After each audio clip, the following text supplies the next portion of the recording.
Hello YouTube, vintage stereo collectors and restorers.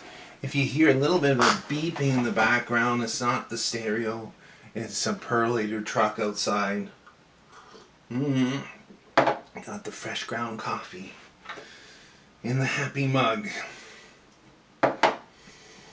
I'm happy when I listen to a restored, quasi-complementary, capacitor coupled amp of this vintage like the KA2000.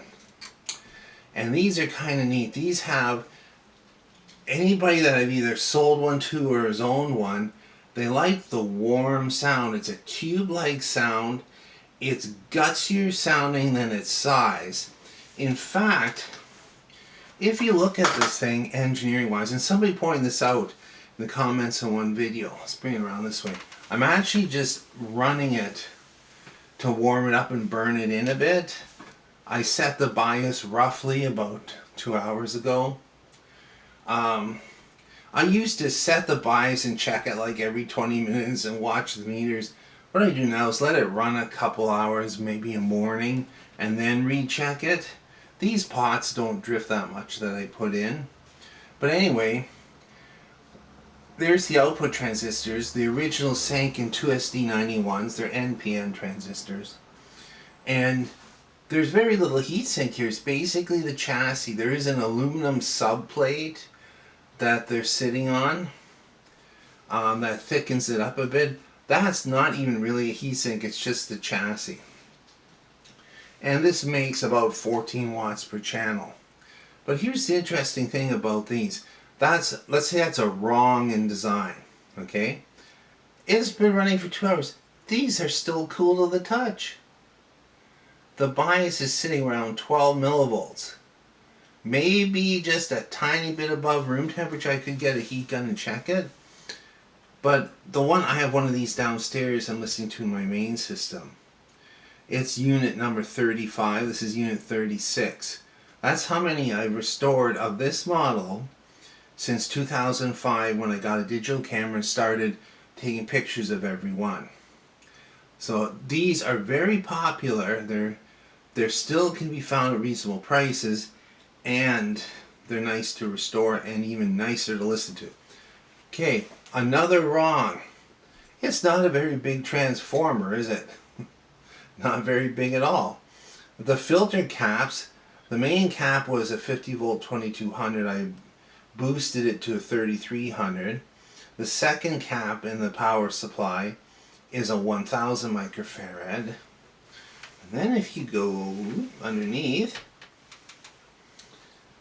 so this 220 basically runs the tone control, the power for those transistors, and for the preamp, the phono right there. It's only a few, I think we're only talking 30 milliamps. Now, this is a very rudimentary power supply actually when you think about it. It does the job.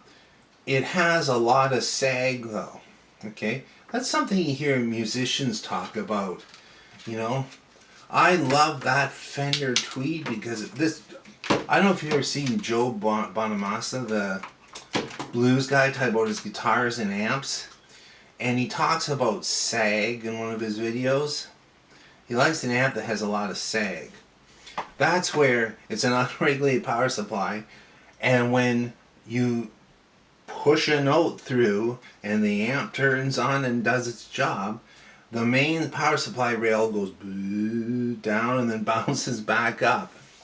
So this one's sitting at 41.4. If I had speakers and not headphones and I cranked it a bit, you'd see that progressively go down, especially with like bass notes. So technically that's not a great idea to have a sag. That's like a crude power supply. But it does give us warm sound. For whatever reason, that and the quasi-complementary configuration, it works together. So that's like 2 wrongs in the design. Okay. Third wrong, output caps.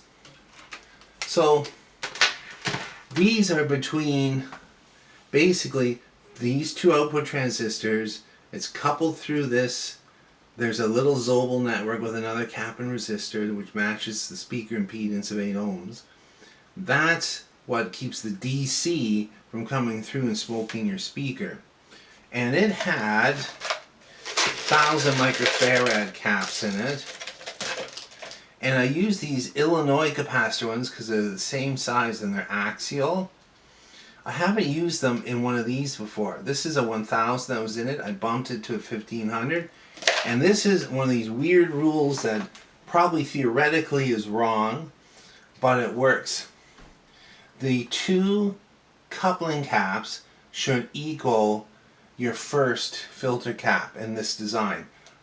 That just seems to work because actually it's a balanced circuit. This is a return path for the transistors when they turn on. So boosting that to 3300, I boosted these to 1500. And I find if you don't do that, you know what a certain amp is going to sound like with certain music and certain inputs. You go, this one's good, but it's lacking in bass. There's just something that's not quite as good. And this is all subjective stuff. Anyway, some of the other stuff I replaced in this one, like all the electrolytics, all the little trim pots, got to do that. It had one knob that had a hack in it. I actually had a spare. And in the 36 of these that I've done, I've only ever turned one into a parts unit. You can usually get them going. So let's turn it around again. I just wanted to... So all these red caps here are new electrolytics. This one I did a little bit different. Depending on how it sounds on my initial test and listening, if there's a lot of transistor noise, I will replace every transistor in the unit. Usually I try to use these originals. I actually have quite a few spares of these. But in this case, the germanium driver and the NPN, the original drivers, I left them in because they're quiet. And they're actually a newer... So in some of these you'll see a 2SC458 in this roll. This is a little later production. It has a 2SC, what is it, a 984. Those don't tend to go noisy. So I leave them in. So this one still has the original pair of germanium PNP and a silicon NPN driving the outputs. The Zaziki pair, as I call it. It's interesting. I'm going to set it up downstairs beside the other one that's had all new transistors. I have a feeling this one has a little different sonic characteristic. The Illinois capacitors and that, it might, I'm suspecting a little warmer sounding. That's what I'm getting on the headphones. Just a little warmer sounding, a little softer highs. Another thing that's, let's say, a wrong in design on this. Okay? It hardly has any switches or controls. So, as you go higher up in the model chain in any given model year, you get more controls and options and switches, especially during this era. This is a split volume control, bass treble control and selector, tape monitor circuit, phones, stereo mono loudness and power. Very simplistic. But you know what?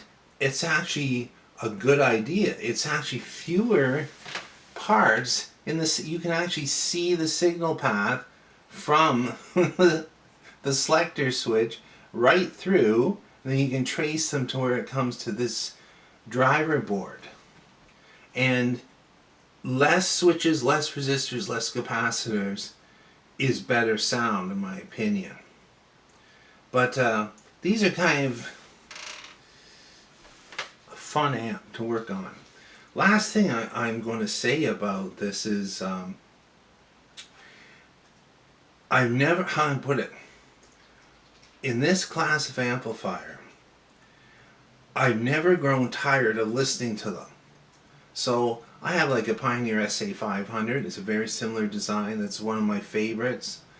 The Sansui AU222, very similar design.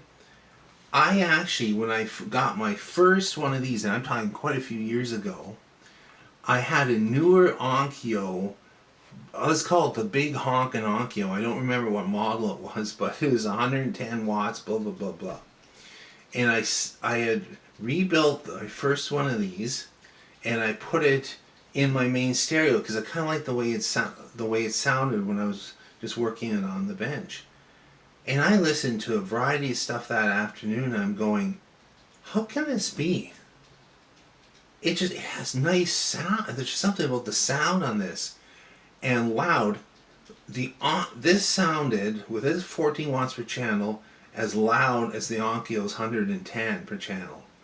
And that's another wrong. It's low output. It should just sound like a transistor radio. But it actually has guts. And it's amazing. I'm going to, when my neighbor leaves, we live in a townhouse here, so when my neighbor leaves a little this afternoon, I'm going to put this one on my floor speakers downstairs. Just have a good honk on it. Just see how it stacks up against the one that's all silicon. Anyway, that's my opinion. Thanks for watching and listening.